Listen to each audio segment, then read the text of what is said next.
जय श्री राम मित्रों। ओम नमः शिवाय। मित्रों, होली के साथ साथ चंद्र ग्रहण का भी समय आ रहा है।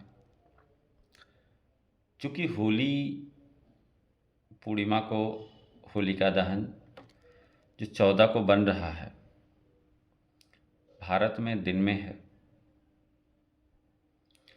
लेकिन अगर हम बात करें दुनिया के कौन कौन से देश इस चंद्र ग्रहण के पूरे चपेट में आ रहे हैं, जहाँ पर ये चंद्र ग्रहण दिखाई देगा, ऑस्ट्रेलिया, यूएसए, मैक्सिको, यहाँ सब जो है ये चंद्र ग्रहण का पूरा प्रभाव रहेगा। लेकिन ऐसा नहीं है कि जहाँ चंद्र ग्रहण दिख नहीं रहा है, जहाँ खगोलीय घटनाएं दिखाई नहीं दे रही हैं, वहाँ उसका प्रभाव नहीं रहेगा।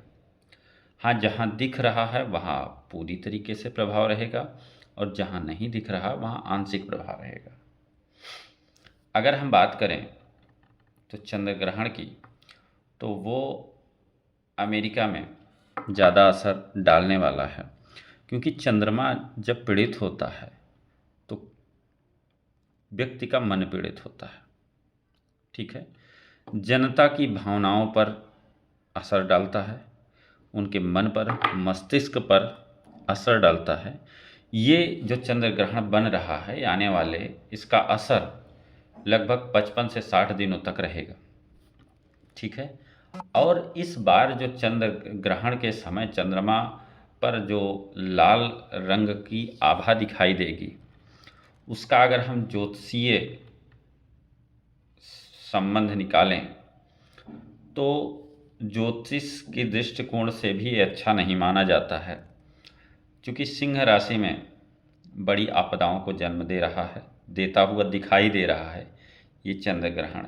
यूएसए, ऑस्ट्रेलिया एंड मैक्सिको की बात करें तो वहाँ के जो टॉप मोस्ट लीडर हैं, उनके जीवन पर संकट दिखाई दे रहा है, या वो किसी ऐसी समस्याओं से जूझने वाले हैं, या उनके ऊपर कुछ ऐसी समस्याएं आने वाली हैं जिनकी वजह से उनके जान माल को खतरा हो सकता है।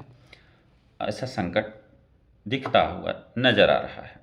अगर हम बात करें तो कहीं ना कहीं उनका मन मस्तिष्क प्रभावित होगा, जिससे उनको ब्रेन स्ट्रोक के खतरे बढ़ सकते हैं, कोमा की स्थिति हो सकती, अन्य मानसिक समस्याओं का सामना उनको करना पड़ेगा, और उसके अनुसार उसके साथ साथ हार्ट अटैक की संभावनाएं बढ़ेंगी। ठीक है, तो चूँकि व्यक्ति का जब मन असंतुलित होता है तो कहीं ना कहीं उसके अंदर विद्रोह की भावना होती है। तो जनता का मन जब असंतुलित होगा तो जनता के बीच विद्रोह की भावनाएं डेवलप होंगी, जनता के बीच दंगे डेवलप होंगे। उससे क्या होगा कि जान माल को खतरा हो सकता है। यही नहीं, ये जो चंद्र ग्रहण है आने वाले दिनों में कुछ ऐसे राज खुलेंगे जो अभी तक छुपे छुपाए थे। खासकर बुध, शुक्र और राहु की युति है, तो ऐसे कुछ बड़े नेताओं या बड़ी सेलिब्रिटी के कुछ पुराने मामले खुलेंगे, कुछ स्कैंडल्स वगैरह खुलेंगे, कुछ यौनजनिक स्कैंडल हैं वो खुल सकते हैं। तो को और ख़ासकर अगर हम देखें तो मैक्सिको, यूएसए और ऑस्ट्रेलिया में ये ज़्यादातर प्रभावी होती दिख रही हैं।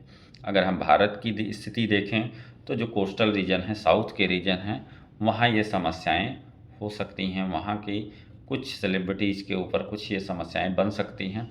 अगर हम ये जो चंद्र ग्रहण है वो सूर्य और शनि क्लोजली कनेक्टेड हैं, और सूर्य और शनि की दृष्टि चंद्रमा पर पड़ रही है। तो ऐसी स्थिति में इन जगहों पर कुछ बड़े टॉर्नेडो, बर्फीले तूफान, रेगिस्तान बनते हुए नज़र आ रहे हैं, बर्फीले रेगिस्तान बनते हुए नज़र आ रहे हैं। सी स्टॉर्म यानी कि समुद्रों में कुछ ऐसे तूफान उत्पन्न होंगे, टॉर्नेडो उत्पन्न होंगे, जिसकी वजह से तमाम जान माल के खतरे बन सकते हैं। तो ये तो रहा आज का ये जो चंद्र ग्रहण लग रहा है आने वाले 14 तारीख को, उसके संदर्भ में ये कुछ एक सूक्ष्म विश्लेषण था। फिर मिलते रहेंगे एक नए कार्यक्रम के साथ। आज के लिए हमें इजाज़त दीजिए। यदि आपको हमारी ये भविष्यवाणियाँ समझ में आ रही हैं, पसंद आ रही हैं या सच होती हुई नज़र आ रही हैं, तो हमारे इस चैनल को आप सब्सक्राइब कर सकते हैं और लोगों तक इसे प्रसारित कर सकते हैं। तो जय श्री राम। आज के लिए इतना ही।